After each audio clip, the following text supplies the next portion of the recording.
बिस्मिल्लाहिर्रहमानिर्रहीम। अस्सलाम वालेकुम, welcome back to my channel. जी आज मैं आपके साथ शेयर करने लगी हूँ कि घर पे आप सिंपल सी बूंदी जो है वो कैसे रेडी कर सकते हैं। और यही बूंदी होती है जो हम बाज़ार से ख़रीद के लाते हैं। उसके लिए सबसे पहले मैंने लिया है अजवाइन। अजवाइन में तकरीबन 1 चुटकी डाली है। उसके बाद डालेंगे नमक। बेसन के अंदर हम डालेंगे अजवाइन, नमक और लाल मिर्च का पाउडर।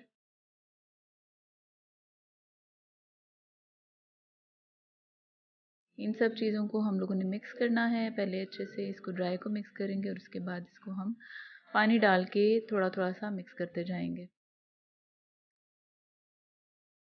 रमज़ान में तकरीबन रोज़ाना इस्तेमाल होने वाली चीज़ है ये। बूंदी चाट भी बनती है, चना चाट में भी ये इस्तेमाल होती है।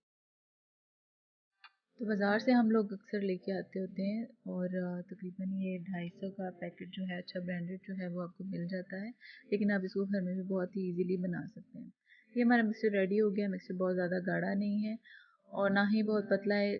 ऑयल मैंने बहुत अच्छा तेज़ सा गर्म कर लिया था। उसके बाद मैंने एक सुराखों वाला चम्मच लिया जिसे हम नॉर्मली फ्राई के लिए इस्तेमाल करते हैं, और उसके ऊपर मैंने सारा बैटर डाला। तो ये देखें जनाब, हमारी बूंदी जो है वो रेडी हो गई है। अगर इससे भी खुले खुले सुराख वाला अगर आप लेंगे चम्मच तो इससे ज़रा बड़े साइज़ की बन जाएगी। ये नॉर्मल साइज़ है और इसको हम थोड़ा सा कलर दे के निकाल लेंगे। तकरीबन 2 से 3 मिनट में ये रेडी हो जाती है। साथ ही मैं आपको बूंदी चाट सिंपल सी बनाना भी बता देती हूँ। बूंदी को हमने 10 मिनट के लिए सिंपल पानी के अंदर भिगो देना है। नॉर्मल पानी हो, गर्म नहीं होना चाहिए। और थोड़ा सा हमने दही ले लिया है। जितनी देर में 10 मिनट के लिए बूंदी भीगती है इतनी देर में हम लोग दही को अपना रेडी कर लेते हैं। उसके लिए मैंने डाली है रेड चिली पाउडर, इसके अंदर ऐड कर रही हूँ।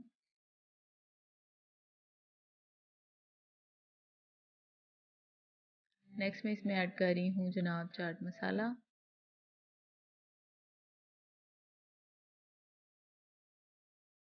और साथ डाल रही हूँ नमक।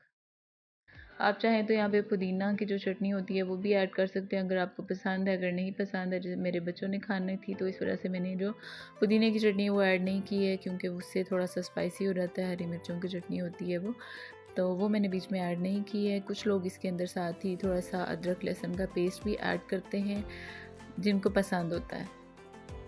बहरहाल मैंने बस ये 3 चीज़ें ऐड की हैं और साथ में मैं ऐड करूँगी इसके अंदर इमली का